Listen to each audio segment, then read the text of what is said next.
돈으로 대한민국 검찰을 통째로 사버릴 거다. 여러분들 법전 8회 다들 재밌게 보셨나요?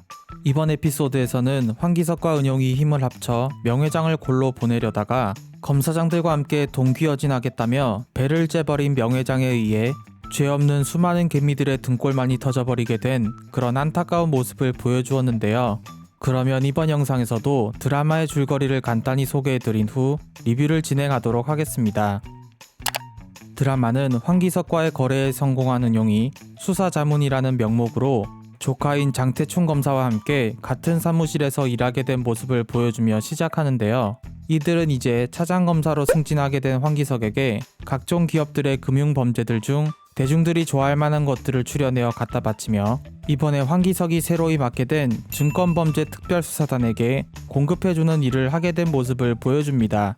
장면은 전환되어 은용의 작전 때문에 크게 손해를 보게 된 명회장이 인천지검의 형사부 부장 함진검사에게 불려가 취조를 받는 모습을 보여주는데요. 돈을 날린 것에 대해 야루기를 시전당해 기분이 나빠진 명회장은 괜히 은갈치 이수동 변호사에게 페트병을 집어던지며 화풀이를 하게 되는데 은갈치로부터 사실 박준경이 함진과 서로 선배 후배하는 사이라는 것과 박준경이 은용의 변호를 맡고 있다는 것을 듣고는 이 모든 존망 시츄에이션의 배후에는 은용이 놈의 새끼가 있다는 걸 간파하게 됩니다. 한편 황기석과 특별수사단 앞에서 은용 삼촌이 정리해준 자료를 가지고 PPT를 하게 된 장태춘 검사는 황기석에게 극찬을 받게 되자 기분이 째져라 좋아하게 되는데요. 이렇게 갑자기 황기석의 총망을 받게 된 장태춘이 못마땅했던 이영진 검사는 질투와 함께 걱정 어린 목소리로 황기석에게 말을 하게 되는데 이에 황기석은 적당히 이용해 먹고 토사구팽해 버리라면서 그의 마음을 달래주게 됩니다. 이후 황기석은 명회장과 식사를 하며 검찰 내부 자료를 넘겨주게 되는데요. 이렇게 뺨을 때렸던 사위가 내부자 정보를 갖다 바치며 화해 제스처를 보냈다고 착각한 명회장은 부당 거래를 하며 돈을 긁어모을 생각에 신이 나게 되고 우리 사위가 역시 최고라며 해맑게 쪼개기 시작합니다. 하지만 사실 이 모든 것은 은용과 황기석의 치밀한 계획이었는데요. 이렇게 황기석에 의해 지속적으로 고급 정보를 제공받은 명회장이 바우펀드의 거의 모든 자금을 끌어모아 영혼의 베팅을 하게 되면 황기석이 이끄는 특수단 검사들이 바우펀드가 투자했던 회사들을 일제히 압수수색하여 바우펀드의 자금을 동결시켜버린다는 계획이었던 것이었습니다. 애시당초에 24%라는 높은 수익률을 보장해준다고 말도 안 되는 폰지 사기를 치고 있던 바우펀드는 급작스러운 자금 동결로 인해 투자자들에게 나누어질 배당금이 막히며 돈맥 경화를 일으킬 위기에 처하게 되는데요.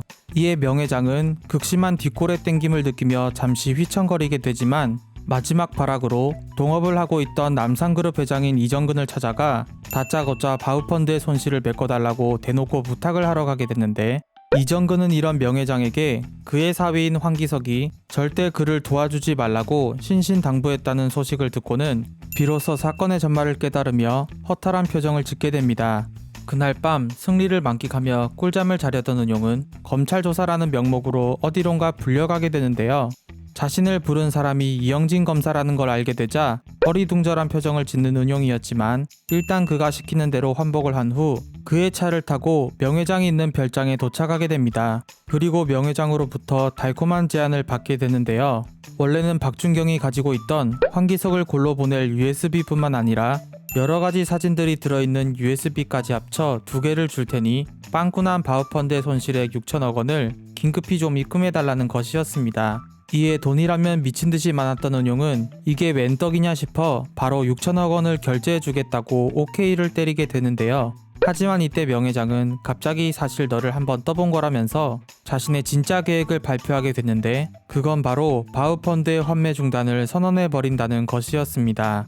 그가 이렇게 배를 찔 수 있었던 이유는 바로 오창현 대표에게 그랬던 것처럼 검사장급 인물들이 더럽게 놀고 있는 사진들을 찍어두어 약점을 잡아두고 있었기 때문인데요. 이 때문에 자신이 골로 가게 되면 그들 또한 위험해진다는 것을 이용하여 이번 사건을 무마시켜버리고 빠져나오겠다는 계획을 가지고 있었던 것이었습니다. 이렇게 갑자기 상황이 역전당해버리며 본의 아니게 개미들의 등골까지 터뜨려버린 상황이 펼쳐지게 되자 은용은 밤새도록 반성하며 앞으로의 대책을 마련해보게 되는데요. 하지만 이미 명회장은 은갈치를 희생양으로 내세우며 꼬리 자르기까지 철저하게 실행하고 있었습니다. 그리고 명회장에게 너는 나의 돈을 지키는 개노무 새끼라는 하대를 당한 황기석은 은용을 찾아가 화풀이를 하며 이번 사건을 마무리하기 위해 검찰 내부 정보를 빼돌린 인물로 장태춘을 엮을 생각이라고 협박을 하게 되는데요. 자신의 운명을 살짝은 직감한 듯한 장태춘이 어디론가 불려가는 모습과 이런 노답인 상황이 너무나도 안타까운 은용의 넋이 나가버린 모습을 마지막으로 에피소드는 마무리됩니다. 이번 에피소드에서는 물귀신 작전을 이용해 개같이 부활한 명회장으로 인하여 앞으로의 세력 구도가 명회장, 황기석, 그리고 은용 패밀리의 3파전으로 재편될 것임을 보여주며 마무리되었는데요. 그러면 이번 리뷰에서는 9회 예고편과 이번 회까지의 내용을 분석하여 앞으로의 스토리에 대한 제 뇌피셜을 말씀드리도록 하겠습니다. 먼저 예고편의 첫 장면에서도 등장하고 있는 검도를 들고 어디론가 뛰어가는 박준경이 이후 같은 복장을 한 채로 장태춘에게 조사를 받는 모습에 대해서 말씀드릴까 하는데요. 이번 줄거리에서는 다루지 않았지만 그녀는 이진호에게 명회장이 사실 그를 죽이려 했다는 걸 말해주며 그를 우리 편으로 만드는 데 성공하는 모습을 보여주었죠. 아마도 그녀는 이진호로부터 얻은 정보를 이용해서 은갈치 이수동 변호사가 갇혀있는 창고를 급습하지 않았나 싶은데 하지만 이를 간파하고 있던 명회장에 의해 역으로 함정에 걸려들게 되며 누명을 쓰게 된 그녀가 장태춘에게 조사를 받는 장면을 보여준 것이 아닌가 싶습니다.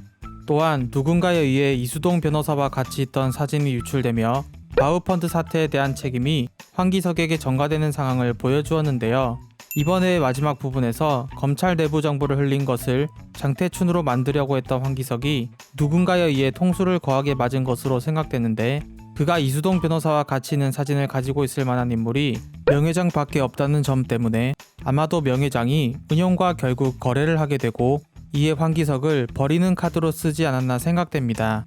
마지막으로 이번 회에서 황기석 몰래 은용을 명회장에게 데려다주며 황기석을 배신한 이영진 검사에 대해서도 말하지 않을 수 없는데요. 예고편에서도 서울중앙지검까지 찾아온 명회장이 황기석이 아닌 이영진 검사를 만나 은용의 구치소 보디가드들을 다른 곳으로 이감시켜달라는 부탁을 하는 모습을 확인할 수 있었죠. 하지만 개인적으로는 이 모든 것이 아마 황기석이 이영진 검사와 짜고 치는 연기이지 않나 싶은데요. 왜냐하면 이미 이영진 검사는 5회에서 황기석이 나락으로 떨어졌을 때 그를 제치고 특수부의 부장검사가 될 수도 있었지만 오히려 위험을 감수하며 구치소에 있던 명회장을 빼돌려 주어 오창현 대표를 골로 보냈는데 협조한 적이 있기 때문입니다. 아마 황기석이 명회장을 안심시키기 위한 일종의 스파이로서 심어두려 한 것이 아닌가 생각되는데 자세한 내용은 역시 9회를 까봐야 알 수 있을 것 같습니다. 이상으로 제가 좋아하는 문채원 배우가 나오기 때문에 부디 이성균 배우와의 로맨스가 이루어지지 않길 바라는 방구석 유튜버의 눈물 젖은 리뷰였습니다. 끝까지 시청해주셔서 감사드리며 이번 영상이 마음에 드셨다면 구독과 좋아요 부탁드리겠습니다. 그럼 저는 법전 9회 리뷰로 다시 찾아뵙겠습니다. 구독 2번 누르면 안 돼요.